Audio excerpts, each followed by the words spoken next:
Hey everyone, it's Keely here for Soy and Shea, and thank you so much for joining me for today's video. I was contacted by Kelly, who runs CeeSon Soaps and Cutters over in Western Australia. Her husband has started making soap cutters and soap molds, and she asked if they could make me one to send and I could have a trial of it. And I said yes, they could do that, and I would make a video as well. Now the idea behind their soap molds that they're making is that they're not going to be standard size molds. You can write to them and ask them to make any size soap mold. Now because I'd had so much trouble with the salt bar in the slab mold, I thought that would be the perfect chance to be able to get a mold to make my salt bars in. So I gave them the dimensions of what I like the soaps to be when I cut them, and they've made me this stunning mold. It is absolutely gorgeous, really well put together. And one of the things I said to them about the mold is it would be really nice if we had an end that actually came out, making it much easier to get the loaves of soap out. So that's what they have done. So that was a little customization that I wanted.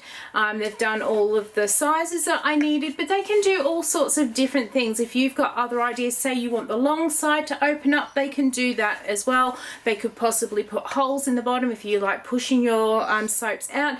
They can make slab molds, they can make big long loaf molds, whatever you want, you get in contact with them and they can make a any size mold that you want them to, and it's a beautiful quality as well. So really love how this has come together. I have put a little bit of olive oil on here to try and protect it from the soaping oils once we get some soap into it, but it is absolutely stunning quality. I've left links down in the description box, so if you are here in Australia and you are interested in getting CeeSon Soaps and Cutters to make you some custom molds, go and get in contact with them. But for now, what we need to first of all go and do with this mold is work out what the volume of it is, so we can work out how much soaping oil I need, and then we can make a soap. So let's go. So let's do some really scary stuff with this gorgeous mold. What we need to do is work out what the volume of this mold is, so we know how much oil that we need. So once we get the oil, the lye and the water together, plus the little bit of fragrance oil, we will have a nice filled up mold, one that's not overflowing and one that's not too far under either. It is a really basic mathematical equation. Don't get frightened off by it. There are plenty of soap calculators out there that can help you do this if you are no good at doing maths on paper. I am going to turn my mold this way and we're going to put the measurements up on the screen because my handwriting is absolutely terrible. But to work out the volume of this particular mold, we need to know the length, the width, and how deep the mold is as well, and that will give us the volume that is in here. So the length of my mold is 31 centimeters. It is 6 centimeters across, and I'm going to fill this up to the top. It's 8.5 centimeters deep. So if we multiply that 31 by 8.5 by 6 centimeters, we get 1,581, and that is the volume of this, and that volume is actually really based off of water volume. So what we need to now work out is the density of our oil. Now I'm going to leave a link down in the description box to the Modern Soap Maker's webpage. She has a brilliant article that tells you how to work out what the density of your oil is for any recipe. There is a little bit of maths involved in it, and if you're not quite sure how to do it, generally the density of oil will end up somewhere between 0.65 and 0.75. So sometimes you can have a little bit of a play until you find that sweet spot, but if you are good with maths, you just need to know the specific gravity of each of your oils, and then you can work out what your oil density is. For my particular recipe, with the oils and everything else, the lye concentration and everything else that I use, I get a density of 0.68. So what we're going to do is take that 1581 and multiply it by 0.68, and that will give me 1075, and that is the amount of grams of oil that I need to fill this mold up with. So by the time I put 1075 grams into soap calc, it will tell me how much lye and water I then need, and we'll be able to fill this mold up. Now if that is all too complicated for you and you have Soap Maker 3, Soap Maker 3 will already do that for you, because the specific gravity for all oils is already built into the system, and if you use their mold conversion element that is in the program, it will automatically convert any mold that you've got with any of the recipes as well, so you can always fill your molds up. I did a quick check and my Soap Maker 3 matched in with my calculations. So what I'm going to go and do is prepare 1075 grams worth of oils plus my lye water as well, and then we are going to get on to making some soap. So I've got all my oils weighed out here. So I've got my 1075 grams and I have got the appropriate amount of lye water solution for my recipe. Now I know I said at the beginning of the video that I got this mold specifically made to do the salt bar soaps, but I thought for my first soap in this one I would do one of my standard soaps so you could actually see how you measure out the oils to go into the mold. And then once I'm happy that I have got the correct amount of oils in there, that's when I can then start working out how much salt I would need and how much I need to reduce my oils by to make the salt bars in it. So we're going to get stuck into making this one. I'm going to pour my lye water into my oils, going to mix it up to emulsion, and then I'm going to split it out for a couple of colours as I always do.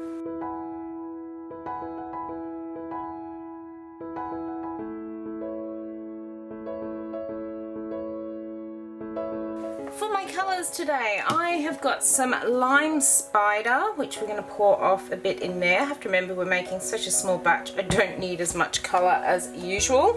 And in this one, I am going to be using some Tuscan Sun Yellow. So again, I'm going to pour off about that much in there. Into my main base here, we're going to put in some titanium dioxide, which I've already dispersed in some water. And to give this soap a little bit of shine and shimmer, I'm going to use some bedazzled mica. And this one has got a beautiful shine. It's not quite as good as the Blizzard, but it does also add that really nice shine to the soap. So let me get these colours mixed in.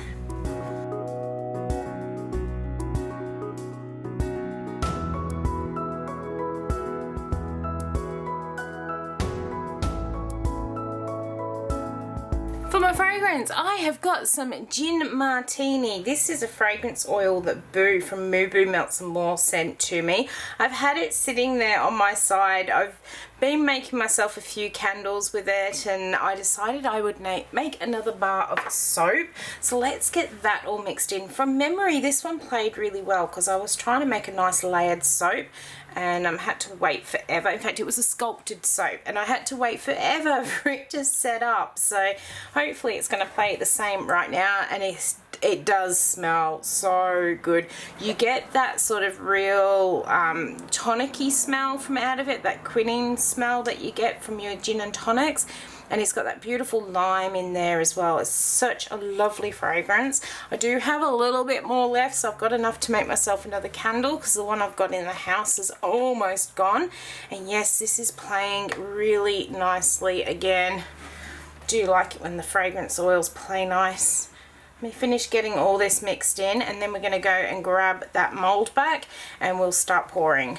So I've got the mold all lined with some silicone baking paper. This one has been really difficult to line because it is so narrow. I'm going to see if I can find some silicone spray to put on the inside so I can make it that it doesn't actually need lining.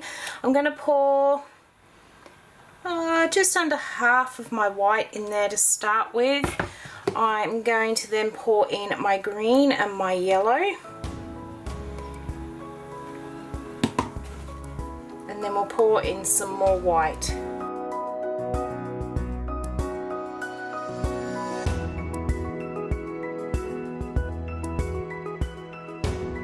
So on my cotton blossom video, someone did mention that they thought that I got more of the curly whirlies in the areas I was pouring high and slow. So I'm gonna try that theory. We're gonna go high and slow and see if that pulls those colors down into those curly whirlies. And look at that. By the time I get these all scraped out, that should be beautiful and full.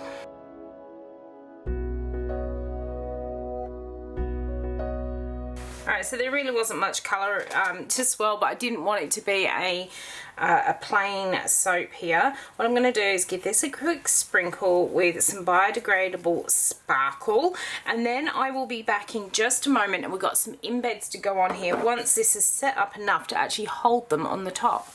Okay, so this one has been sitting here for about 10 minutes now, and it has thickened up nicely. So I'm just running a stainless steel spoon through the top just to make a bit of a pretty pattern so we can pop our embeds. I think I'm only going to do it on the one side though, so let's kind of smooth that down. Squished all that glitter in, so I might have to give a little bit more of a sprinkle, I would say. Happy with how that's looking. What I've got for my embeds, I have some little olives and what will look like little lemon twists as well, and these have all just been made with a little bit of soap dough. So I'm going to put an olive on one side and a little lemon twist on the other, like so. And I'm going to be cutting these ones into 3cm bars because they are basically a tall and skinny. I still want them to be the same sort of weight as my normal bars, so we'll cut them just that little bit thicker to make sure that we get that same weight. Hopefully I've made, yes, I think I have made the right number here. I had to think about this one because I'm so used to making my 17 embeds, though from now on I'm going to have to learn how to make 18 because I have finally got my Nurture soap molds. I am looking forward to using them for the first time, but I do have a couple of soaps that I need to make first that do unfortunately have to go into the other molds. But I'm really looking forward to using these new Nurture soap ones. They look absolutely amazing. Alright, let's get all of these lemon pieces on. I will give it another quick dusting with the biodegradable glitter, seeing as I've hid most of that with my spoon top. Then I will leave this one sit overnight, and we will come back very soon, and we will cut it open.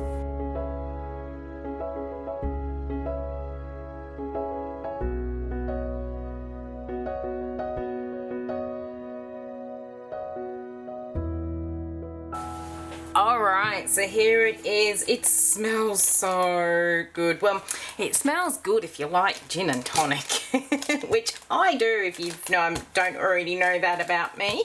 Alright, let's get these pins out of there. So I asked for this to be put on the end so I could slide that out and then slide my soap out nice and easily without having to try and struggle picking it up out of the mold. So that is absolutely brilliant. I do highly recommend going to check out CeeSon's Soaps and Cutters for these. They've got lots of other things planned in the works as well. What I am going to do, just so I know where to cut or place this on my cutter, I am just going to mark where my two ends are here. I think it was about here. So I know where to put it on my cutter so I get my nice bars. Let's get this paper off of here.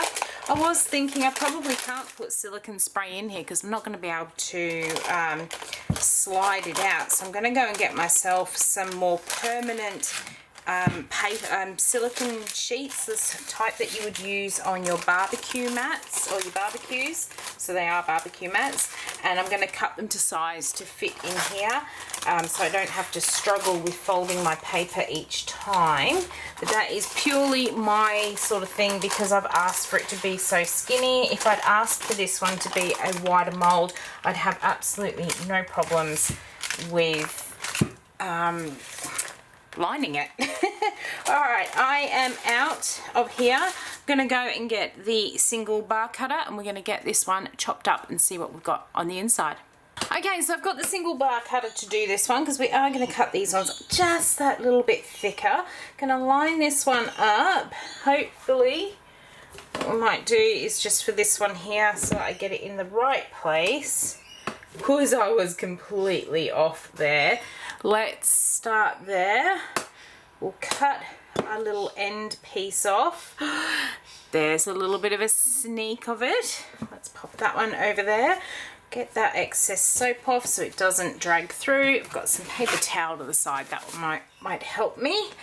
Let's flip this one over. We've got this one all measured up already to our 3 centimeter wide bars.